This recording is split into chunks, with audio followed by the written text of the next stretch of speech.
کتونکو علب خان شیرپو یم دا روډ چې راسره کوم ولاړ دی ده ته خدای زه پړه کې واچولم ځکه چې دی اړ دړ ته لاړه خو چا م وله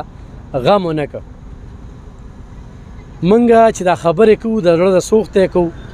وینو پریکټیکلي م او اورو م چې دا روان څه دي شهر ناپرسان غیر یقیني صورتحال تپوس پوښتنه نه صرف فوټو سیشن نوم دی څه دی ابراهیم خپله خبره دوی ته وړاندې کړه جی زما ته وګوره دغه بره کمرې په سر ناست یم د اوبه رانه ډېرې زیاتې تاودي د راوتو شان مې نشته دی بچو ته مې وږي کچه وږي راماتوم هغه یې خوړل اوس ما ته وګوره د څښلو اوبو دپاره ووتم او ټینټ دپاره راووتم چې د بچو دپاره ما ته وګوره ګرمي ډېره زیاته ده انور دی او بره کمرې چت دی هغه هم تود شو نو ما چې ټین راته میلاو خو زمونږ پر یاد څوک هم نه اوري اوبو کې ګیر یم اوس د ریسک والو ته مې رنګونه کول راپسې رالی راته مې ویل ما 1000 روپۍ له در کومه وایي نه که 1,00,000 روپۍ راکوې وباسم دې کینې بس دلته اوسېږه هغوی په خپلو سامانونو پسې نښتي وو چا نخترې نیولې او چا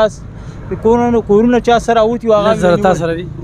جی هغه وخت کې را سره 10,000 روپۍ وي د کور د 2 کمرې را پروتې کور مې بس ما ته وګوره یو کمره پاتې نو ټول لاړه در سره خبره چت باندې دا خو هم را پرېوتې شي نو بس هغه کریک دی دغه کې پیلري دی هغې سره ټینګ دی ته دې نه څنګه راکوزېږې نو جی بس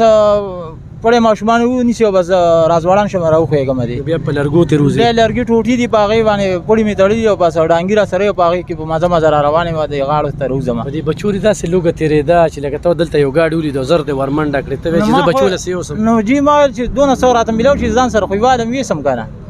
وږي راماتې جي هغه کتونکو د ما سره پټي وي په خیبر نیوز خبرې کولې او چې څنګه یې ګاډي ولید نو ورمنډه یې کړې نو ما دغه ټیم کې د دا لوږه او تنده ولیدله چې د سره د بچو څومره فکر دی خو به هر حال دې خلکو ته موږ چغې وهلې وې دوی هغه ټیم کې رونه وتل اوس ګیر دی اوس خو د حکومت چې څه ذمواري ده هغه خو ترسره کړي دا خبرې خو تاسو واورئ ټیک ټاک خبرې کوي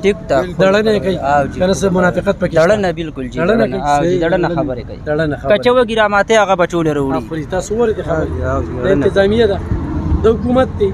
دا پی ټی آی ده ها دې نه پس به تاسو کې څوک د پی ټی آی صفت کوي لکه رامخې ته چې خبرې ورته وکړو چې نه دلته منتخب نمایندګان څه شو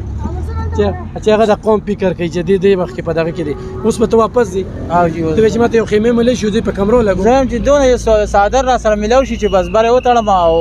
بچي دې سوري ته کړمه بچي دې سوري کړم کتونکو ستاسو د وړاندې تاسو خبرې واورئ دا سره شیر کړئ